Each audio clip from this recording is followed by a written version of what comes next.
அஸ்ஸலாமு அலைக்கும் வரஹ்மத்துல்லாஹி வபரகாத்துஹு. அன்பான என் சகோதரர்களே, அன்பான என் சகோதரிகளே, இன்று நான் பேசப்போகும் விஷயம் ஒரு கதையாக கேட்டு மறக்கக்கூடிய விஷயமல்ல. இது வரலாறு மட்டுமல்ல, இது எதிர்காலம் மட்டுமல்ல, இது என் ஈமானுக்கும் உங்கள் ஈமானுக்கும் நேரடியாக தொடர்புடைய ஒரு விஷயம். அதுதான் தஜ்ஜால். இந்த பெயரை நாம் பலமுறை கேட்டிருப்போம். ஆனால் உண்மையாகச் சொன்னால் இதன் ஆழம், இதன் ஆபத்து, இதன் தாக்கம் பற்றி நாம் எவ்வளவு சிந்தித்திருக்கிறோம்? நபி முஹம்மத் ஸல்லல்லாஹு அலைஹி வஸல்லம் அவர்கள் இந்த உலகத்தில் மனிதன் சந்திக்கப் போகும் மிகப்பெரிய ஃபித்னா பற்றி எச்சரித்தார்களென்றால் அது தஜ்ஜால்தான். நபி ஸல்லல்லாஹு அலைஹி வஸல்லம் அவர்கள் கூறினார்கள், ஆதம் அலைஹிஸ்ஸலாம் முதல் கியாமத் நாள் வரை தஜ்ஜாலை விட பெரிய ஃபித்னா இல்லை. இந்த வார்த்தையை சாதாரணமாக கடந்துவிட முடியாது. ஏனென்றால் ஆதம் அலைஹிஸ்ஸலாம் முதல் இன்று வரை எத்தனை நபிகள் வந்தார்கள், எத்தனை சோதனைகள் வந்தன, எத்தனை அழிவுகள் நடந்தன.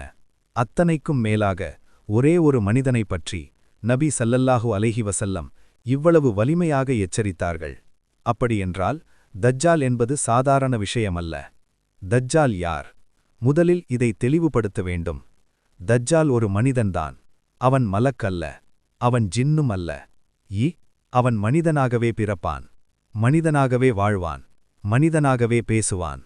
ஆனால் அவன் உள்ளத்தில் மிகப்பெரிய அகந்தை இருக்கும். அவன் என்ன செய்வான் தெரியுமா? நானே உங்கள் ரப், நானே உங்கள் கடவுள் என்று கூறுவான். இதை கேட்டவுடன் நாம் சொல்லிவிடலாம், நான் எப்படி இதை நம்புவேன், நான் எப்படி ஏமாறுவேன்?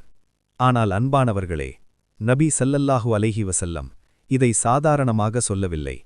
அந்த நேரத்தில் மனிதர்களின் ஈமான் மிகவும் பலவீனமாக இருக்கும். தொழுகை ஒரு சுமையாக இருக்கும், தக்வா ஒரு பழைய வார்த்தையாக இருக்கும், சுன்னா ஒரு ஆப்ஷனாக இருக்கும். அந்த சூழ்நிலையில்தான் தஜ்ஜால் வருவான். தஜ்ஜாலின் அடையாளங்கள் ஏன் நபி ஸல்லல்லாஹு அலைஹி வஸல்லம் இதை முன்னமே சொன்னார்கள்? நபி ஸல்லல்லாஹு அலைஹி வஸல்லம் அவர்கள் தஜ்ஜாலை பற்றி அவ்வளவு தெளிவாக விவரித்தார்கள். அவனுக்கு ஒரு கண் குருடு, மற்ற கண் வீங்கிய திராட்சை போல. அவன் நெற்றியில் காஃபிர் என்று எழுதப்பட்டிருக்கும். நபி ஸல்லல்லாஹு அலைஹி வஸல்லம் அவர்கள் சொன்னார்கள், படிக்கத் தெரியாதவனும் கூட அதை வாசிப்பான். இதில் ஒரு ஆழமான பாடம் இருக்கிறது. அறிவால் மட்டுமல்ல, பட்டத்தால் மட்டுமல்ல, புத்திசாலித்தனத்தால் மட்டுமல்ல, ஈமானால் மட்டுமே தஜ்ஜாலை அடையாளம் காண முடியும். மக்கள் ஏன் ஏமாறுவார்கள்? இது மிக முக்கியமான பகுதி. மக்கள் தஜ்ஜாலிடம் வார்த்தைக்காக ஏமாற மாட்டார்கள்.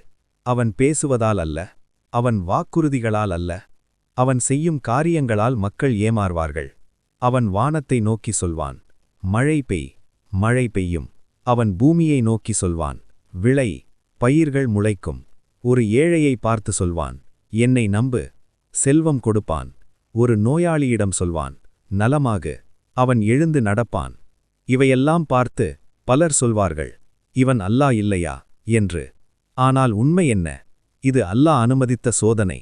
இது ஒரு ஃபித்னா. இது ஈமானை பரிசோதிக்கும் நேரம். தஜ்ஜாலின் சுவர்க்கமும் நரகமும். நபி ஸல்லல்லாஹு அலைஹி வஸல்லம் கூறினார்கள், தஜ்ஜாலிடம் ஒரு சுவர்க்கம் இருக்கும், ஒரு நரகம் இருக்கும். ஆனால் கவனியுங்கள், அவன் காட்டும் சுவர்க்கம் உண்மையில் நரகம், அவன் காட்டும் நரகம் உண்மையில் சுவர்க்கம். இதன் பொருள் என்ன?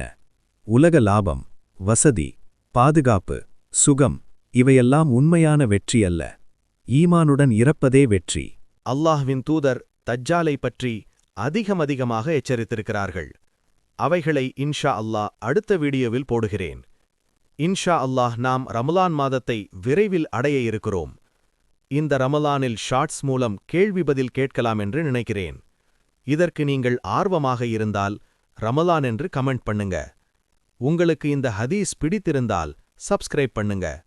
உங்களுக்கு தஜ்ஜாலை பற்றிய ஹதீஸ் தெரிந்தால் கமெண்ட் பண்ணுங்க. மறக்காமல் இந்த வீடியோவை ஷேர் செய்து நன்மைகள் பெறுங்கள்.